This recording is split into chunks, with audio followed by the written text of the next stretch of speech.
My name is Desiree Chen. I'm Managing Director of Public Affairs here at Elmhurst College. Welcome to our campus and to What Roger Ebert Meant to Us, part of the cultural season of public lectures and special events at Elmhurst College. This presentation is being videotaped and will be available on our website, www.elmhurst.edu. At this time, I'd like to ask that you please make sure your cell phones are turned off. Thank you. Elmhurst College is proud to offer a variety of public lectures on themes ranging from the fiscal challenges facing the state of Illinois to the future of education. Thousands of people come to this campus each year to hear some of the country's most thought-provoking and often inspiring speakers. Before we move into tonight's program, I'd like to recognize someone in the audience who's kind enough to join us this evening. Chaz Ebert.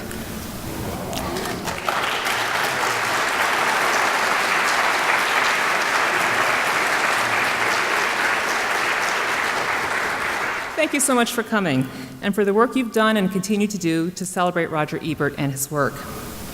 Roger Ebert, of course, is best known as a film critic, which requires not only a great love for and appreciation of film, but also the ability to convey that appreciation in a thoughtful and engaging way, in a journalist's way. So he was also a beautiful writer, a storyteller, a wit, as well as someone keenly attuned to popular and often unpopular culture. Tonight's guests are equally appropriate to talk about Roger Ebert because they too possess that breadth of talent, knowledge, and heart. It's my pleasure to introduce them now, though most of you know them already, whether you're listening to them on the radio or watching them on TV, or of course reading them online or in print. Our moderator this evening is veteran Chicago newspaperman, radio host, and author Rick Kogan, a senior writer and columnist at the Chicago Tribune. As for our panelists, Neil Steinberg is a columnist, blogger, and writer for the Chicago Sun-Times. He's also an author whose latest book is You Were Never in Chicago. Michael Phillips is the film critic for the Chicago Tribune. He hosts the Tribune's Talking Pictures website, was co-host of the TV show At the Movies in its final season. And Ignatiy Vishnevetsky is the critic for Notebook, a digital magazine of international cinema and film culture, as well as for AV Club. He's also a founding contributor to the website Cinephile and was co-host of the television program Ebert Presents At the Movies. And now, what Roger Ebert meant to us. Rick, take it away. Thank you. Thanks, Ivy. Look at all you people.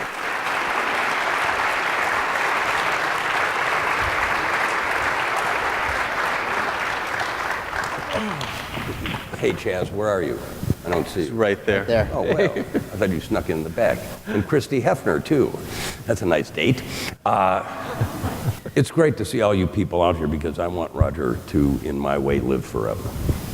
Do you think he will, Neil? I think 1,000 years from now, people will read Roger Ebert trying to understand the movies the way I would read Virgil's Georgics, trying to understand farming in ancient Rome.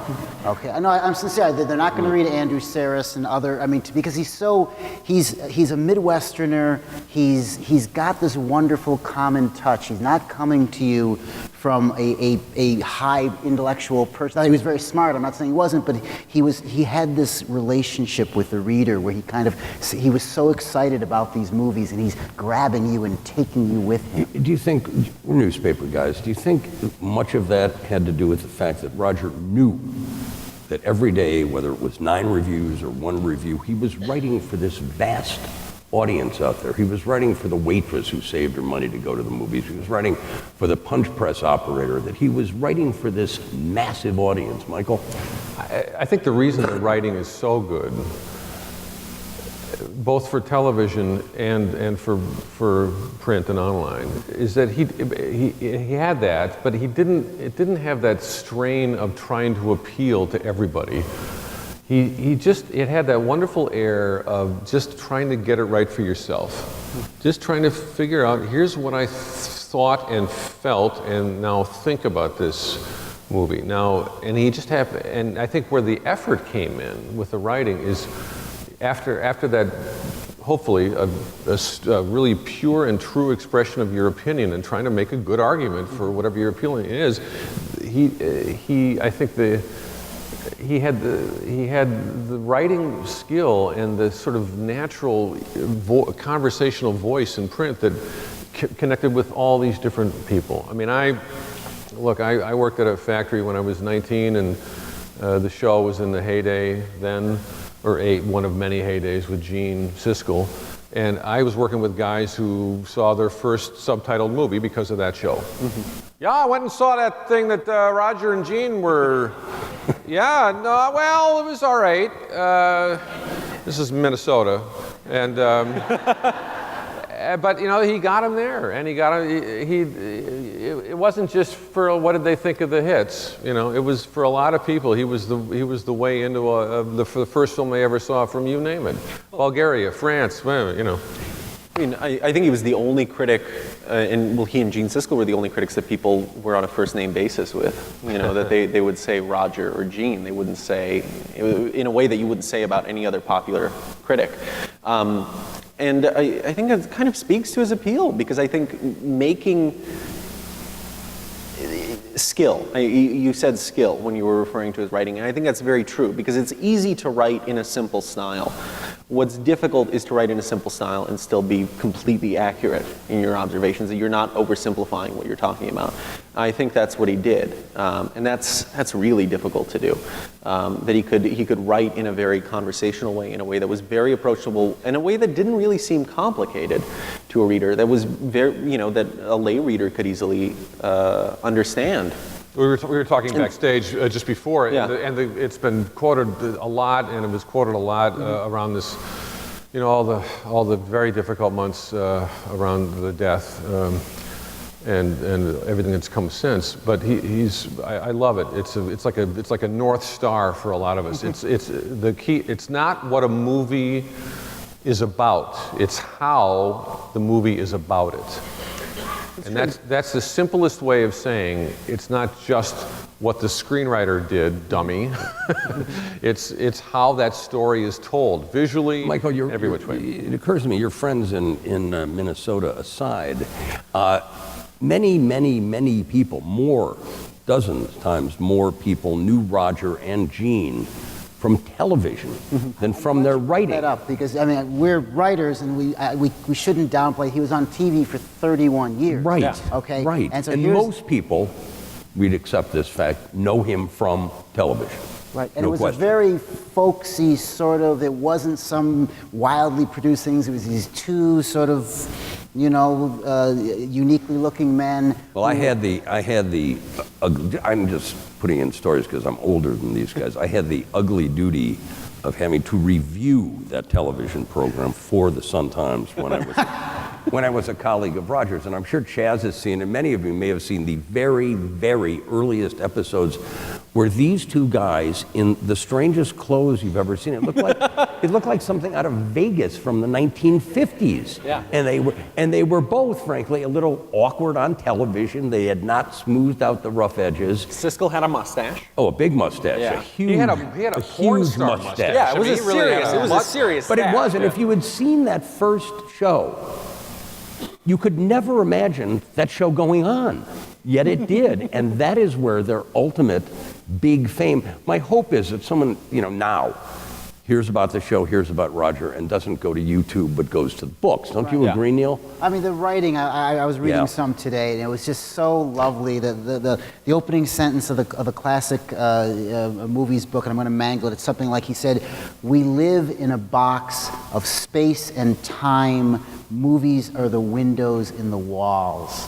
And it was just 15 words, and what I really, the trope, of course, is time and space, but that's a cliche, and so Roger, of course, flipped it around to space and time, and it reminded me when he was sick at the very end, he said he was taking a leave of presence, Right. okay, which is a phrase I'd never heard before in my life, and to me, you know, a lot of times I was never going to see these movies, okay, it's like a good travel story is telling you about a place you're never going to go, okay, so you don't see 300 movies a year, but you would still, in fact, you really would be, a great day was when he was reviewing a movie that he hated and that you were never going to see, but you could just revel in having this really smart guy save you 2 hours in your life, like have and there's a sense of justice, okay? Hollywood had turned out the Brown Bunny or some sort of garbage, and Roger skewers it in a review which is more famous and more enjoyed and probably more read or more experienced than the movie that he's skewering.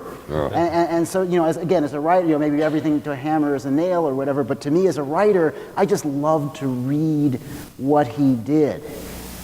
Let's talk, Michael. You've been on TV. You two guys have serious TV experience. I have joking TV experience. What was it about that show that made it work? I have my theories, but what do you think it was about that show that made it work?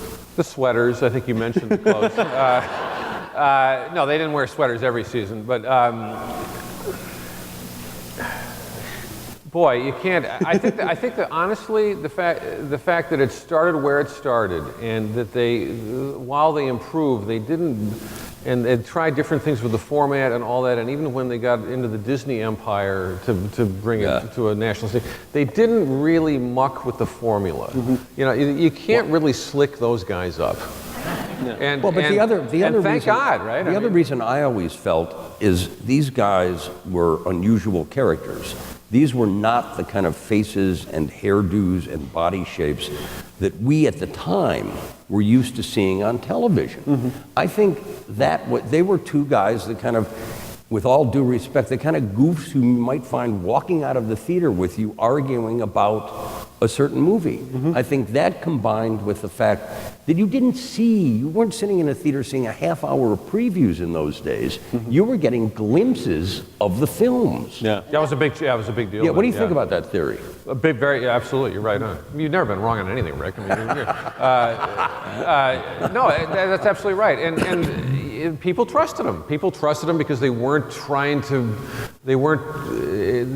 kind of guys who had the demeanor of the huckster that says, "I want you to trust me." Mm-hmm. They just simply were. And Roger particularly had that fantastic, lucky combination of so smart, so diligent about doing his work, and so able to kind of just absorb it and then just sort of deliver it like it's coming to him.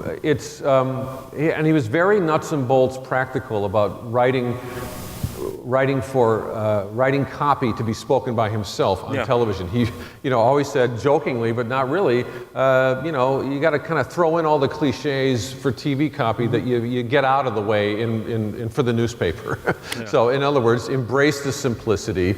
Don't try to say 5 things in a complicated way. Try to say 1 or 2 of the things that are truly on your mind that must be said in the 90 seconds you have, and then you got the time for the real discussion. But Ignati, as a TV performer, give me your take on the show. I think what's really interesting about his newspaper copy is that it works very well read aloud. I think a lot of people, when they would read his reviews, because he was such a ubiquitous media presence because of the show, you could very easily imagine his voice saying it aloud. And I think he wrote in a way that was very conversational. There's nothing that's really lost if you're not, say, seeing the punctuation.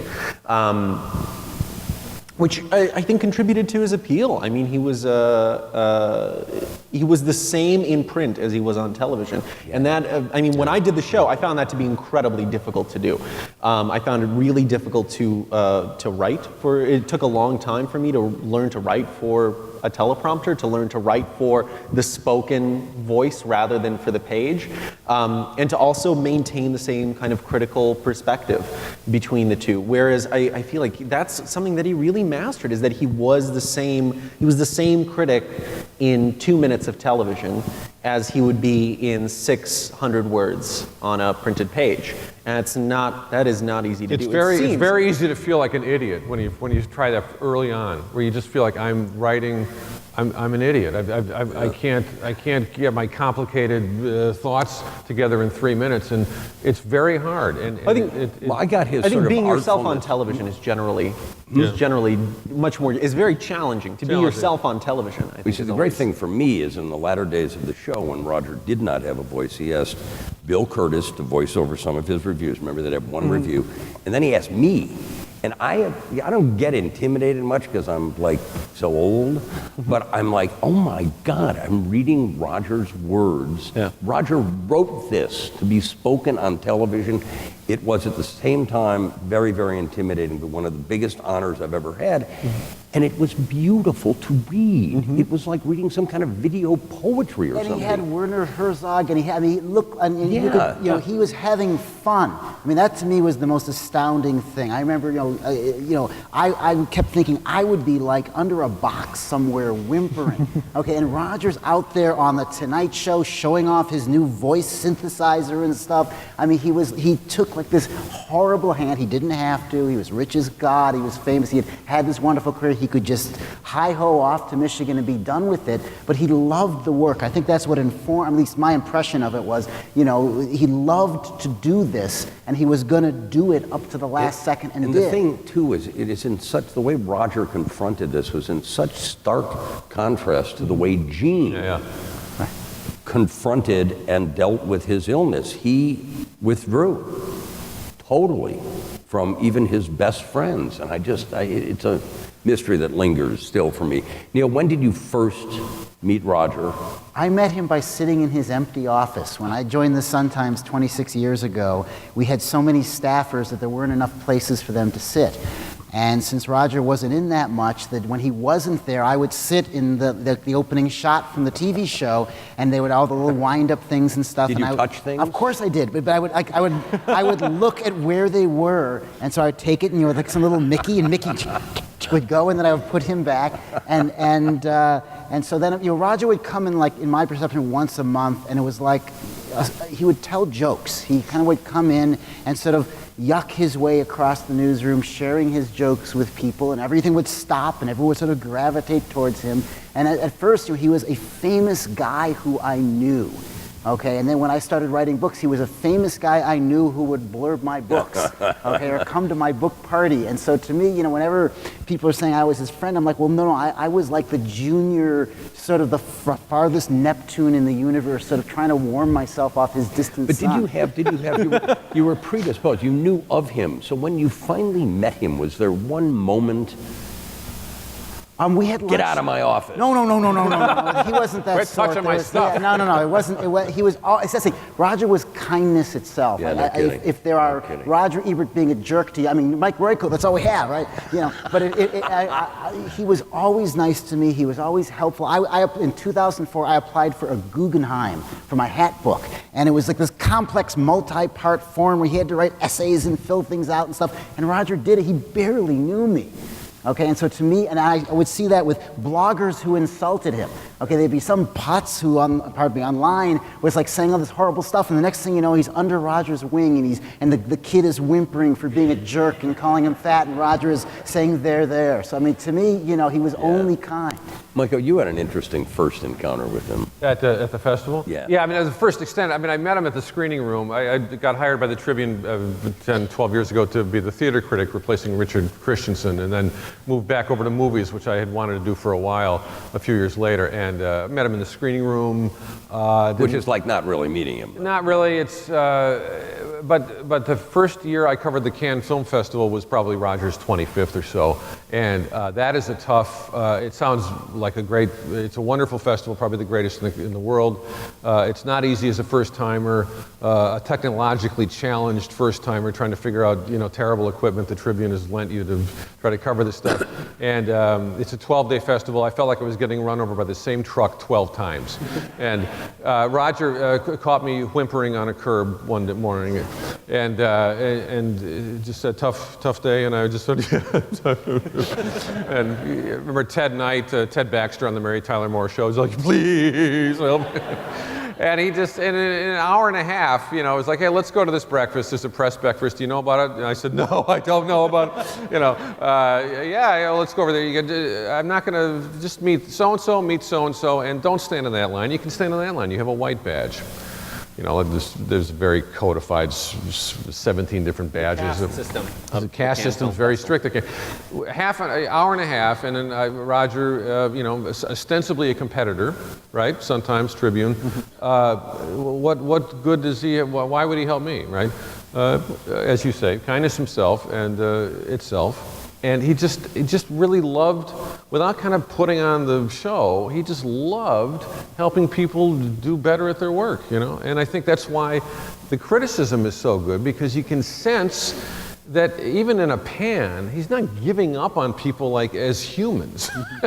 You know, he could be as harsh as he needed to be, but he was, you know, there was a I don't want to say goodwill because that makes it sound soft, but there was just a kind of a humane streak to even the meanest stuff. Yeah. That, when you met him, he was no longer able to talk. Yeah, I am the only one here who met him after his illness. It was actually my first kind of serious job was that I worked for the Chicago International Film Festival.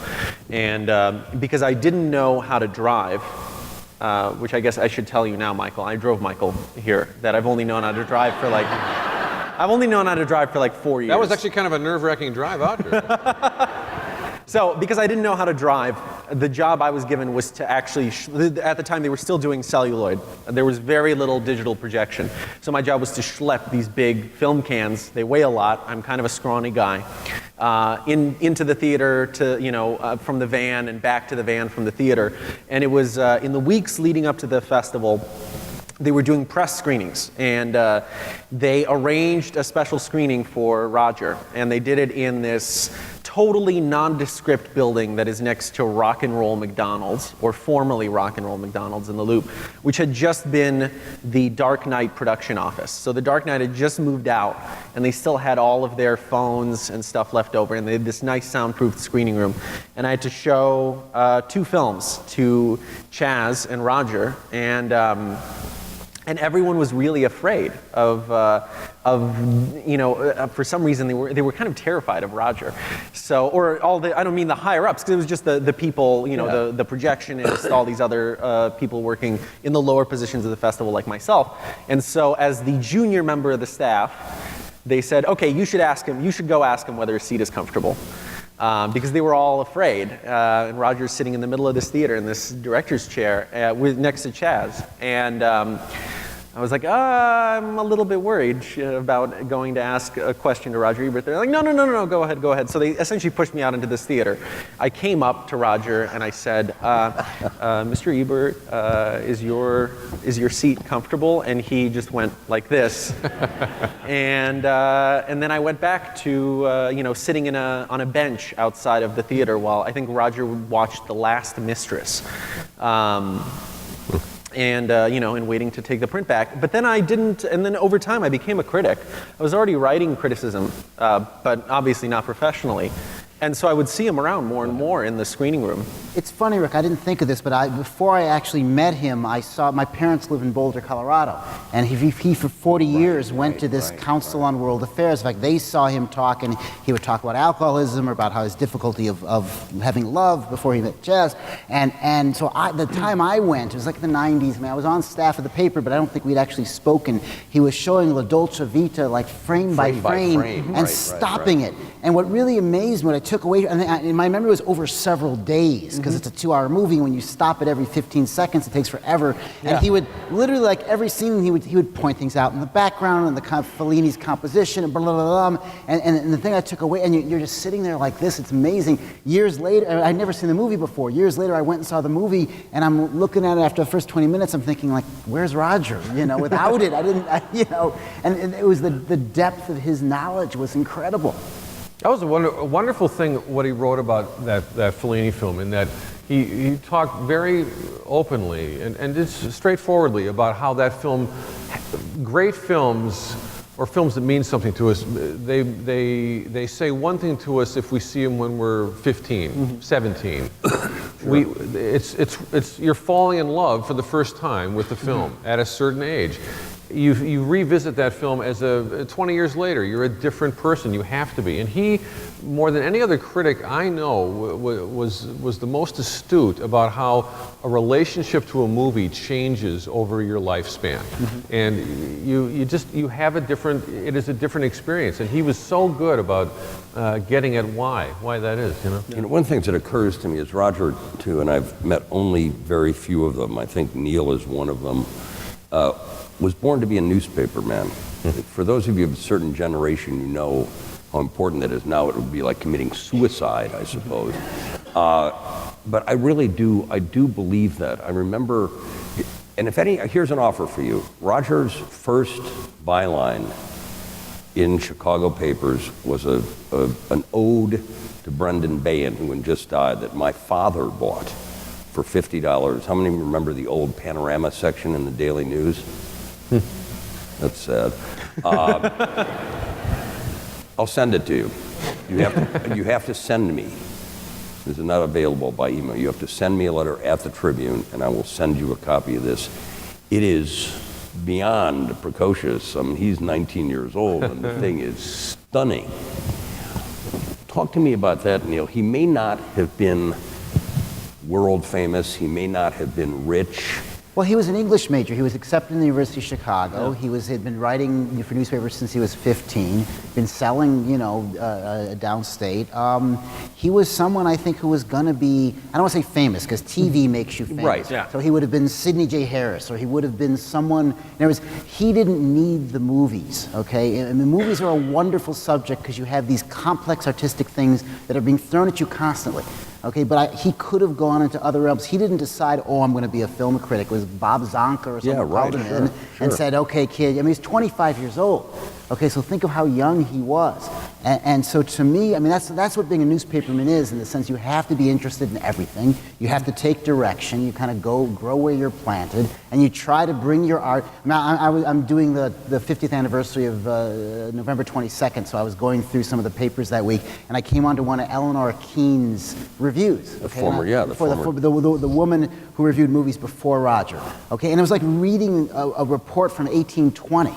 Okay, it was like you could see her with the big orchid and the powdered hair, and she was talking about the movie as if it was like a commercial, as if you were reviewing socks or for Women's Wear Daily or something. It was like as if it was who the actors were and something about the plot, but it was this static thing under a dome of glass. Okay, and Roger came in. I mean, he was part of this youth push where they were getting these young people in. Youth was taking over the culture, and what they were bringing was this sort of vitality. And the movies were a lot better too. Sure. I think I strayed completely away from what your question was. I think this is something we talked about, all of us, earlier this week. We met for lunch briefly to conspire against the audience. The interesting thing about Roger is that so many movements in criticism came and went over the course of his career, and criticism changed so much. Just the profession of being a film critic changed so much over the course of his career, and he was never really part of a particular movement. He was never really part of a particular group, and yet he never became outdated. In the same way that many critics who started at the same time as he did eventually kind of they became stodgy, or their whatever movement fell out of fashion. Well, you two guys know more about this. I hazard to say than Neil and I do, but Pauline Kael had her acolytes, and Andrew Sarris had his. Did they look at Roger as, who the hell is this guy, writes for a newspaper kind of thing? Well, I mean, I don't think Pauline Kael did. I think, he knew Pauline Kael a little bit, and I just think they, to whatever degree, where Chicago is constantly hung up on what the East Coast is thinking. Sure. Yeah. And even my acknowledging that is basically promulgating this problem, right? I think just the fact that Roger, like a handful of other people, had the good sense and the good taste and essentially the good writing to back, hey, I like Bonnie and Clyde. I don't care what the New York Times says. Yeah. It's a very strange mixture of comedy and violence and, He had enough of those reviews early on where you just simply by dint of the work you're doing, what do you got here? You got a kid who's 25 who's like making the right calls and essentially just making an interesting argument for it. But he's also grounded. I mean, Bonnie and Clyde is 1967. I reread that, and 2001 the next year. Okay, so it's not a flower powery. He's not someone who's coming, who is sort of being swayed by the fashion of the time. Mm-hmm. He's someone who almost has like a pre-60s aesthetic. So he's writing about the thing in front. I mean, you can read his 1967 Bonnie and Clyde review, and it's not dated at all. It's not something which is he's doing it in a clean classic way, which makes complete sense now. And not everyone was doing that back then. You get in your book, and if you're looking for Christmas gifts, Roger's Book of Life, Life Itself, and Neil's book, You Were Never in Chicago, would make a nice package for someone who loves Chicago. In your book, you talk about approaching Roger and getting kind of almost wistful and trying to get from him what it was like to be a young newspaper guy and a hard drinker. It's in his book, because I had lunch with him once in 2002 because, I was a heavy drinker, Roger didn't drink, and that to me, it was like some sort of unbelievable kind of thing. And I was like, so you don't drink, you did drink, but now you don't drink. How does that work? How can you do that? And I said something to him, which he repeated a lot. I said, I feel like I missed the party. Like you had this wonderful thing, you're having blackberry schnapps with Royko in 1964, and I kind of show up and it's all over. And he was like, yes, as a matter of fact, yes, Neil, you did. But he was very friendly to me and very, into the program and everything like that. And one of the things about the early days, Chaz knows about it, but Roger was a hard drinker. And I think his stopping drinking probably saved him 20 years, 30 years. He used to, and there was something wide-eyed about it. There's a famous story, Neil, you guys have mentioned Royko a couple times. It's apocryphally, it's New Year's Eve, and Mike is working at the office, and Roger's quite new. Roger would tell this story too.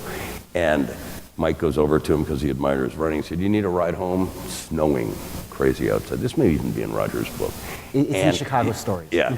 And they're driving, they get in the car, they get in Royko's car, and he's got to pick up a prescription at Milwaukee and North Avenue or something. And he says, "Here, go on in this place, go in this bar, wait for me. I'm going to go upstairs and get a prescription."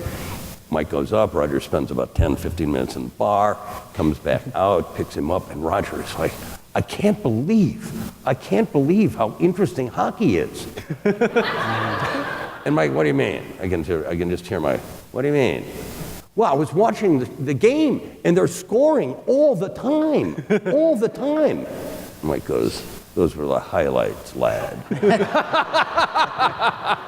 Roger used to love, Roger would tell that story all the time. And it gives you a sense of Roger coming to Chicago from downstate and being kind of wide-eyed about the whole thing, too. That's the one thing. And remaining that way, I think. I mean, that's the one aspect of the whole kind of the Midwest vibe that, again, I think it's a little overhyped in around the sad period last spring.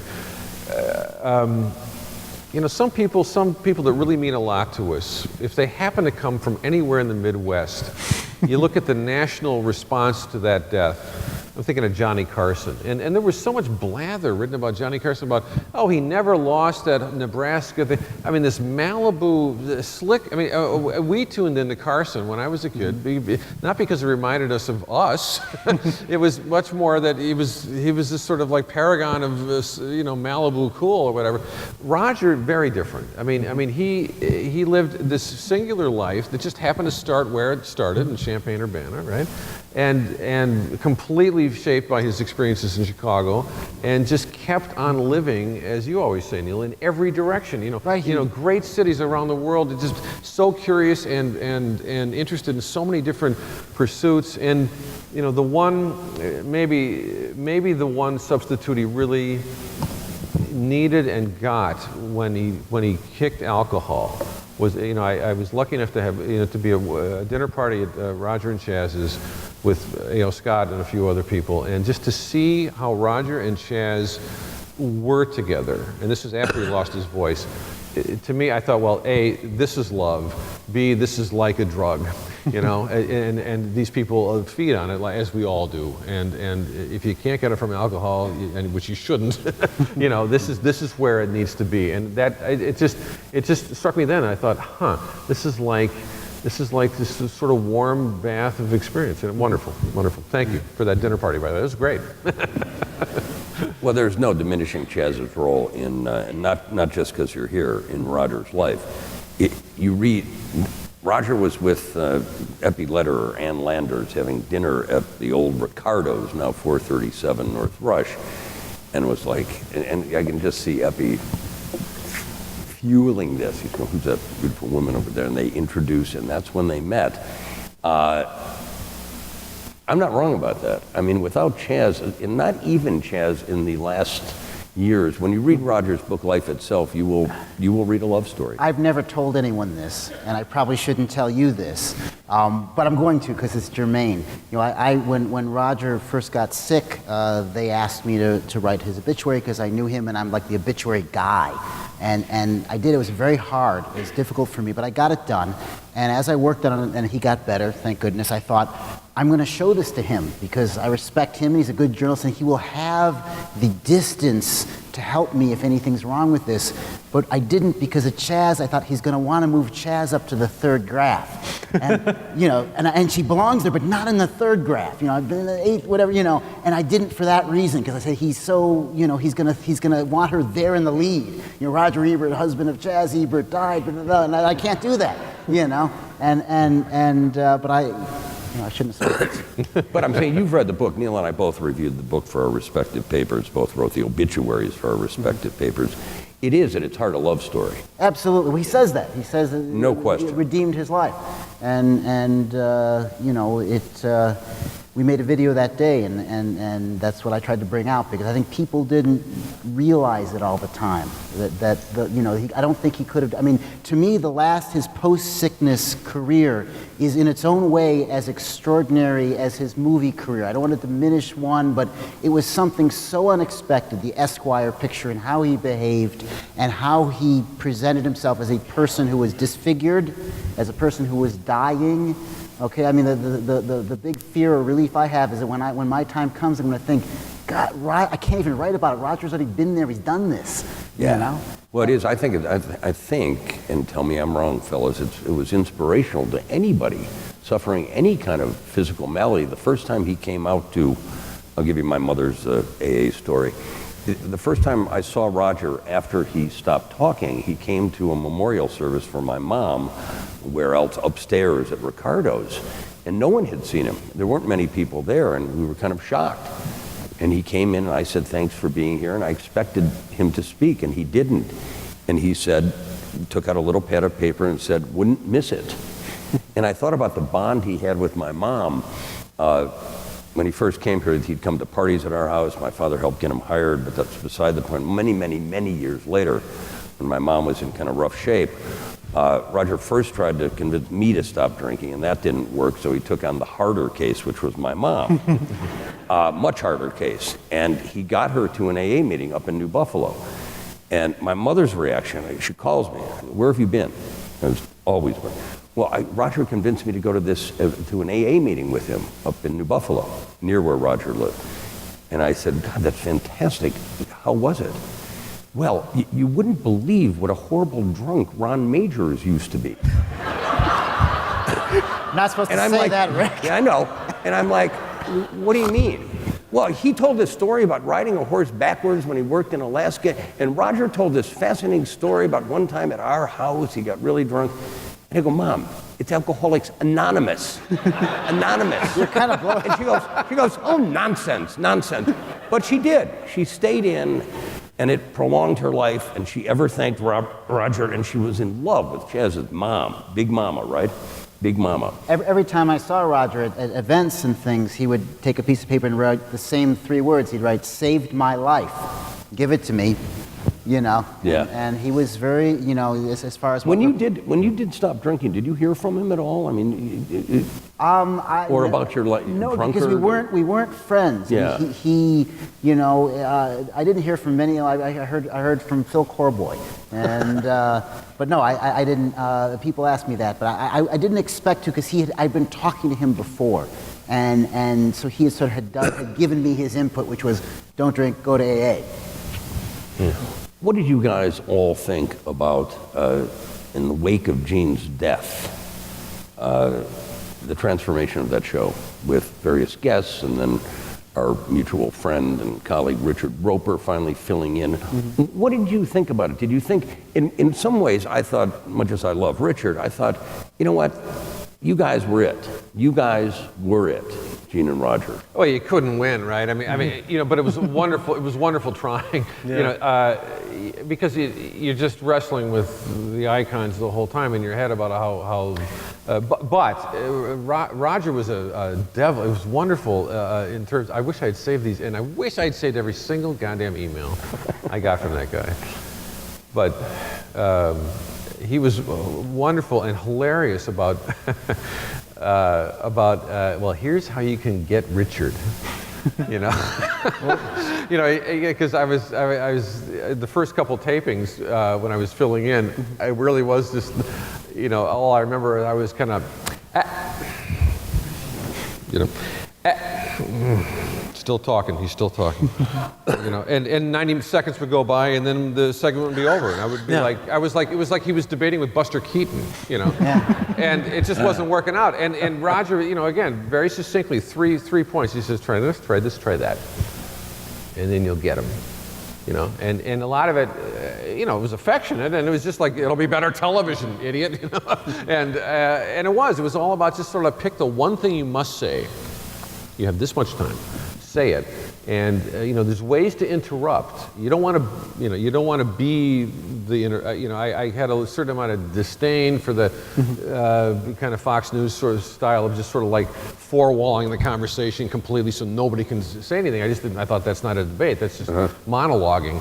But there are other ways to do it, and he was very good about taking a novice and just with a tiny bit of coaching. Interesting. You know, a little better. You know, Richard was a controversial pick in the sense that the people from Disney wanted him to pick a Hispanic woman, or there's a balance thing. To go with another newsman was Same newspaper. Same newspaper and everything. It was not like, and you probably know better than I, but being pals with Richard, I saw the end from his point of view. There was not a lead pipe cinch. Yeah.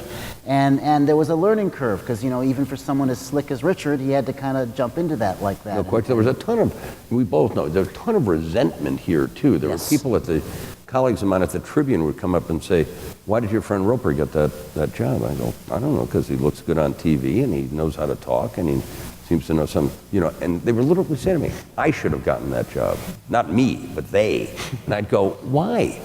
Well, I'm a terrific movie reviewer. I go, that may not be all that's involved in successfully being on television. No, it's complicated. I mean, he knew the medium inside and out. I think the reason why none of the obviously Michael co-hosted one incarnation that followed. I co-hosted another.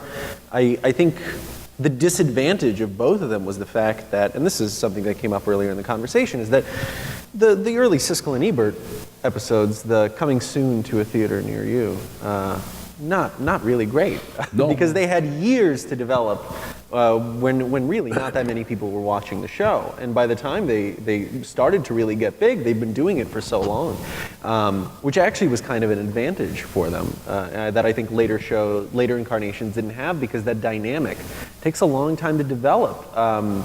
I will say this: the heartening thing about the longevity of that show, especially with Roger and Gene, is that it just proves that if you just sort of stick to your guns and do it the way you think it should be done, you may actually find and keep an audience. When you think of all the kind of conversationally based long runners in our popular culture, you know, Terry, who knows Terry Gross on Fresh Air? Sure. Has she changed that show in 30 years?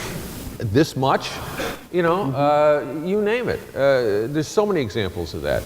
And that, to me, that's it. Just carve out the time to say something worth listening to. Yeah.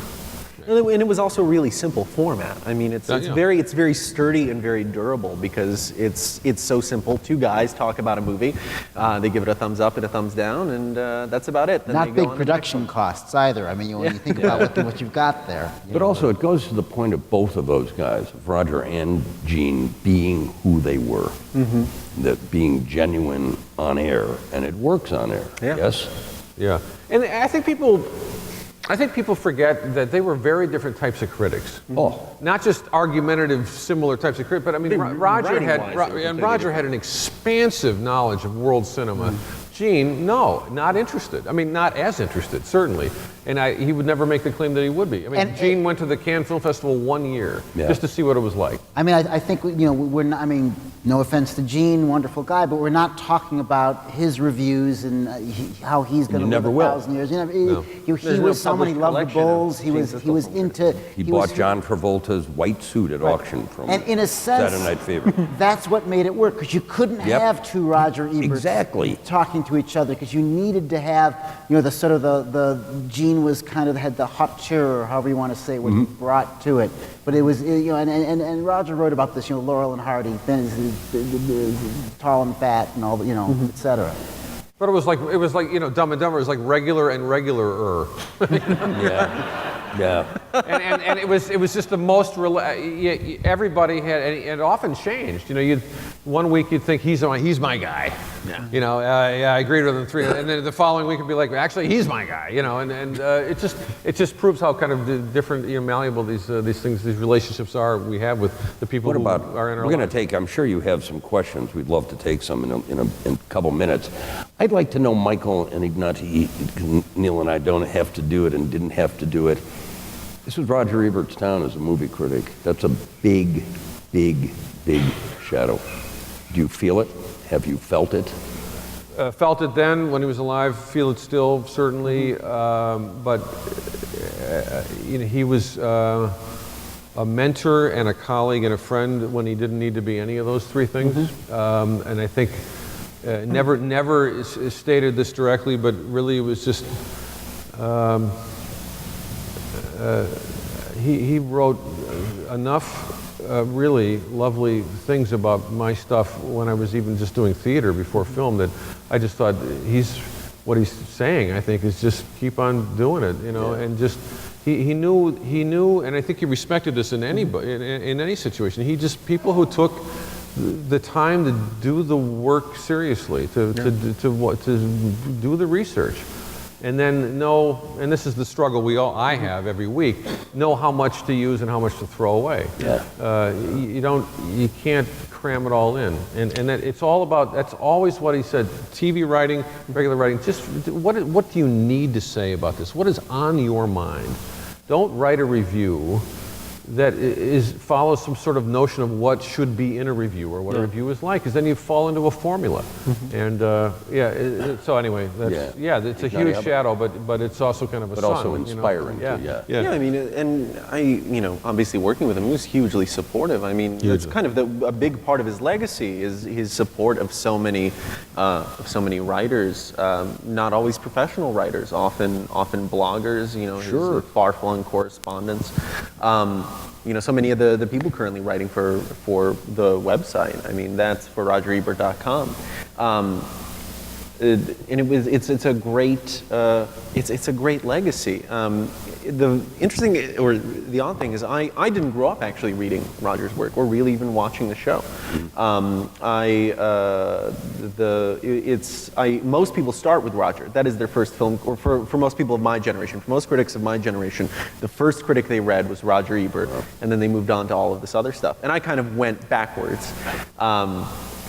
Because the first critics I read were I was reading criticism written by, people who later became filmmakers whose work that I liked, and then I slowly moved into, more and more modern stuff. And really, I didn't start reading Roger's criticism until I was in my 20s. But then I could appreciate something about it that I feel like I would have not appreciated earlier, because I could appreciate how it took these very sophisticated ideas and made them really approachable. And to me, that working with him and really starting to think about that, for me, that's kind of it changed my writing.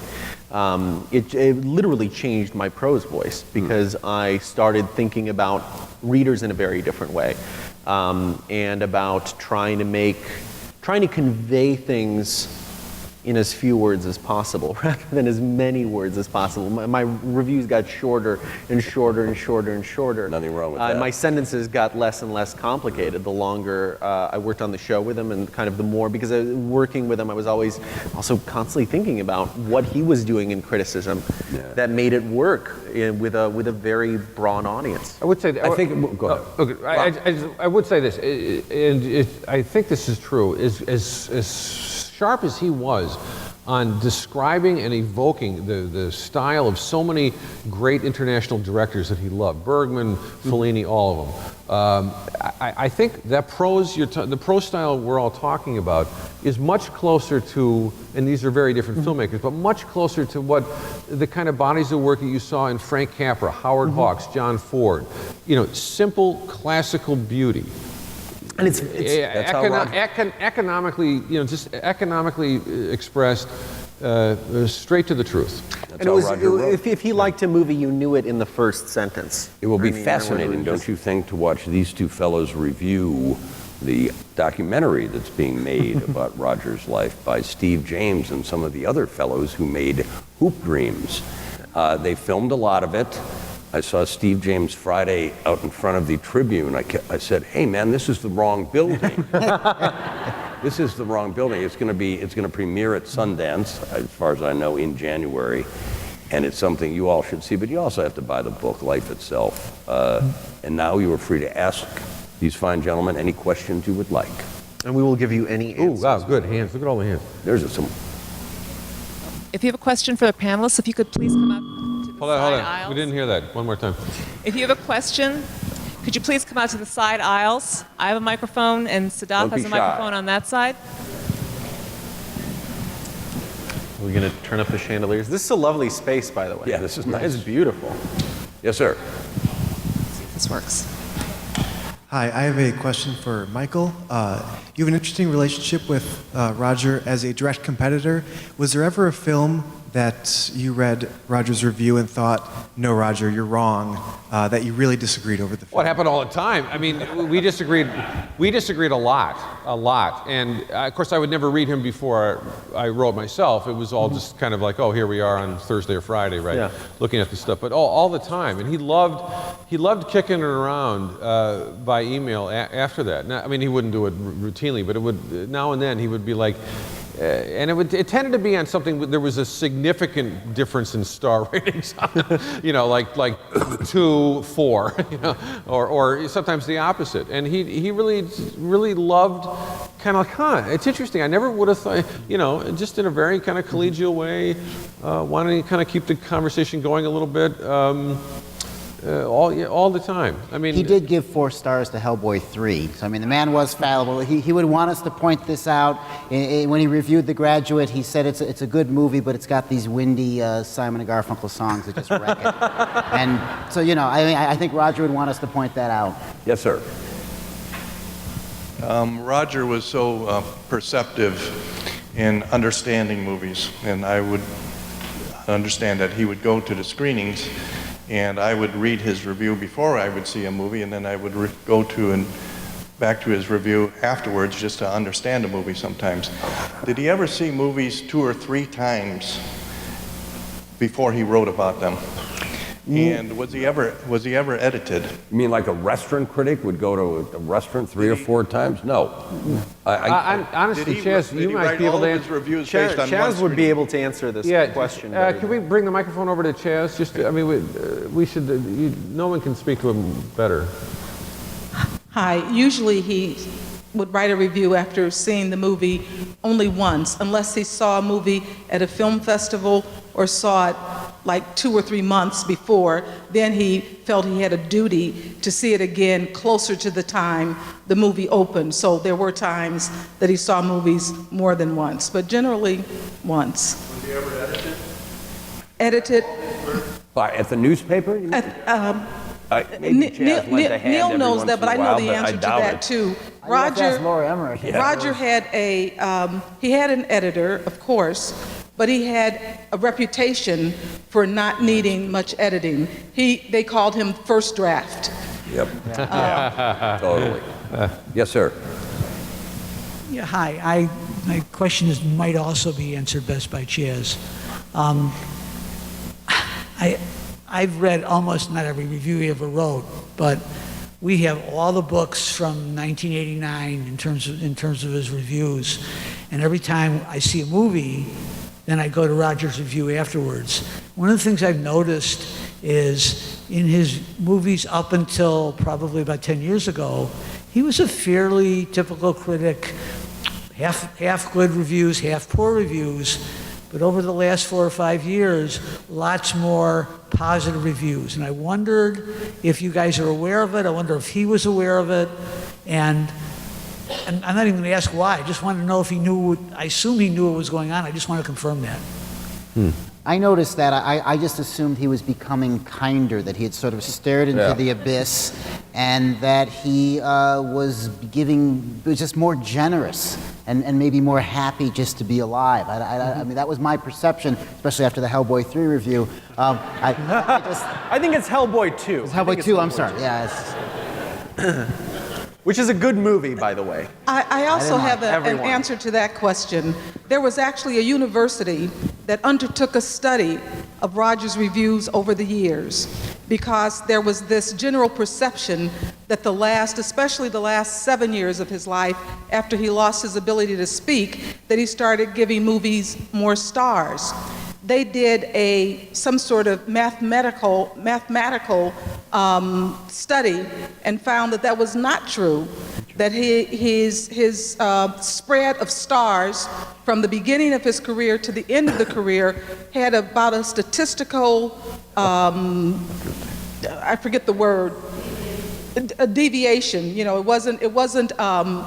that it really wasn't that much. But I do know that when he wrote about movies and he gave them stars, I loved the exuberance. You could see that he was a person who loved life so much, who was so happy to be alive, so happy to find the good that he could in other humans, that it just, reading one of his reviews, especially when he loved a movie, he said, he said, I'm not going to apologize because I like Hellboy or I liked whatever.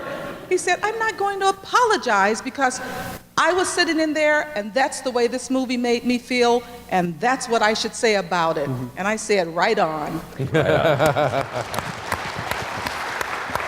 Well, I just wanted to say that I used to read Roger's question and answer man, and one of the questions was about stars, and how does he say this movie is 3.5 and this one's 4, and he said stars was just the bane of his existence. And I remember that article saying that he'd rather people read the review instead of just looking at the stars. But my question was relates to what Ignatius said about reading Roger in his 20s, because I remember the first movie that I saw because of Roger's review was Dark City. And after that, I read everything that all the reviews that he ever did, and a lot of movies that I've seen were because of his reviews. And ever since his passing, I have yet to read, after he passed, I haven't read one single movie review by anyone. And I was just wondering, is there any advice that you guys can give? No offense to Michael and you should read my reviews. Yeah, no, but I can't seem to relate or trust anyone else but Roger. And right now I'm just lost. Well, here's the thing. I think relating to a critic and trusting a critic can be two very different things. Because I think the best thing that a critic can do, or what I guess as a critic, the biggest asset you have is your credibility. I think that depends on being honest about yourself. And that doesn't necessarily mean being relatable. I think it's really just trying to convey your personality as honestly as you can. And so the critics, I personally read a ton of film criticism. I'm a film critic that just constantly reads other critics' work because I love film criticism. That's why I do it, because I like writing and reading about movies. So the critics, the working critics I tend to value, at least, are the people who are really kind of open about where their opinions are coming from. Another very good Chicago critic who was a big influence on me, like in my late teens, was Jonathan Rosenbaum, who wrote for the Chicago Reader up until a few years ago. And I think he and Roger are two very good examples of completely different writers with completely different interests, but both people who could use the first person in a way that didn't feel like they were trying to make the review all about themselves. That when you're, a lot of the time when you're, as a writer, when you're using the first person, when you're writing about somebody else's work, you're really just drawing attention to yourself. But they're two writers whose work I admired because they could do that, and then what they were really drawing attention to is where they were coming from, and they were trying to make it easier for the reader to understand why they had formulated a particular opinion or why they held a particular opinion. I think one of the best things you can do as a critic is that if someone can read, someone with completely different tastes from you can read your negative review of something and decide that they want to see the film. Because then you have conveyed something, some truth about it that, if you can convey your own prejudices, and I don't mean like a social prejudice. I mean like a formal prejudice or just things you prefer to other things. If you convey that and what a film is doing at the same time, then you're kind of liberating the reader in a way. You're you're giving them the information that they need. Yeah, I have found when you're nervous about is this too much? Is this too personal? Am I directing this into a different away from the movie? You have to be listen to that. But often, if it's part of grappling with your response to the film, it's usually worth going for, and that's where Roger would do it. Yeah. He would sort of own up to his prejudices as a kid.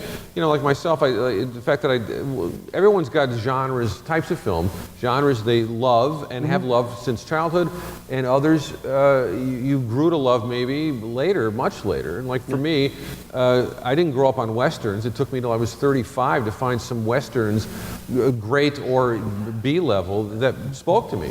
And it's best to talk about your problems with westerns if you're going to deal with a western, because I remember when I have two boys. When the boys were small, I'd be reading Roger reviewing some movie for a 4-year-old, and he was reviewing it from his reaction, and I'm like, I'm taking the boys to this, Roger. You don't understand. It's for infants.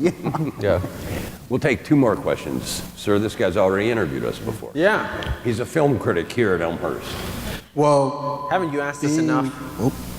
Being the film critic here at the college, I find it hard when reviewing movies how to write for a certain audience or for the college audience. Reading Roger's reviews, I feel like he knew how to write for multiple audiences. And when I was reading, I felt like he was speaking to you casually, conversationally. And I think that conveyed emotion for me, and I'm sure for a lot of people here. What reviews really hit you guys? Like, really touched you, moved you emotionally? Which ones do you remember the most, or one that particularly gives you remembrance? It's a gift. It is very difficult, I think, to be pragmatic about it and say, none of us who write for newspapers say, I'm going to write for everybody who's going to buy and get the newspaper. You can't do it. It has to be, you have to think of somebody, whether it's yourself. I don't know. You cannot write for, unless you're writing for some film quarterly that has a subscriber base of 11, to know. The moment I can't say what the review is, but I remember sitting on the train. I read this sometimes on the train on the way into work, and I don't know what it was that Roger wrote, but I wrote him an email. I ran to the office and I said, Roger, this sentence, this is like, I've been walking around going like this. So to me, it didn't matter what the movie was. It was just whatever it was he had to say was such a beautiful, original thought that I just remember like looking up saying, I have to tell him this. And I hated to communicate with him because I thought of him as 800,000 Twitter followers and things, deluging him. So I tried to really save when I would tell him something. I feel like he wrote almost for like a stranger on the street. Yeah. I feel like my favorite No Ebert question. reviews are these great like 4, 3.5 star positive reviews that read as if you have walked up to a movie theater. He has just left the movie. You ask, he's a total stranger. You ask him, what did you think of the movie? And he says, such and such is great. And then it has this great conversation. He spins out 600 words. Yeah, and then he spits out this guy who's talking to you for 5 minutes outside of the theater, telling you how you should go buy a ticket to this right now. But he explains it in this way, so he'll start by telling you that the movie is really good, and here's what it'll do for you, and you will see this, and you will feel this, and then he starts getting into specifics in this very conversational flow. Some of my, those are my favorite reviews of his, but the things that I've been touched by the most emotionally were actually the later essays that he wrote for his website. I think that's... One good lesson here is read Roger. Yeah. And through some kind of osmosis, if you've got a gift, it might flower. Yes? Yeah. We'll take 3 more questions. You wanted to ask me? Oh, yeah. Do you hold it or do I? Okay. I miss Roger, I really do. And I'm a newspaper reader, and I have been. I think he was probably the first columnist that I read regularly in the Sun-Times during a period when I had little kids, and I don't think I saw an actual movie, for about 15 years. And it didn't matter. I really wasn't reading his reviews because of the movies. I was reading them because I really think he was ultimately a philosopher, and I think Neil said that before. Movies were just the thing he was writing about, but I liked his philosophy of life, and we're about the same age, Roger and I, we're old friends. Did you read Life Itself? Yes, of course. To me, when Yes. my time comes, I'm going to read It's the most beautiful, one of the last most beautiful, chapter of yeah. that book. Yeah. It's like, you can read that and then go off to your grave and be happy. Yes, Yeah. I'm a social worker, and I deal with people who are going through life-death issues, and I think he was a role model, like Studs Terkel, for how to do that. That's beautifully put. Yeah. And I would say that the great, maybe this is the mark of a great critic. He's writing without trying. He or she is writing for someone who has seen the film and cannot wait to hear what you have to say.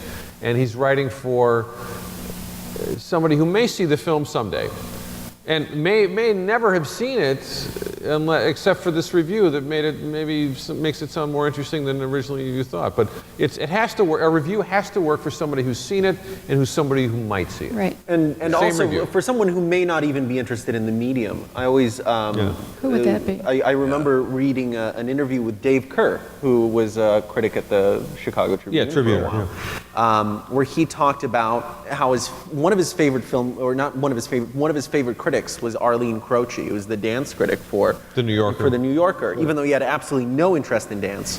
And he didn't live in New York, so he had absolutely no way to ever see a single thing she was writing about. But that she was so good at describing things that even though he wasn't interested in the medium, that it was something about just the way she wrote about movement. And I think the great criticism is great because it touches on something that's maybe larger than just the object of the review. Of course. I think that's obviously true of Roger's work in that what people connected to was its ability to talk about something bigger than the film.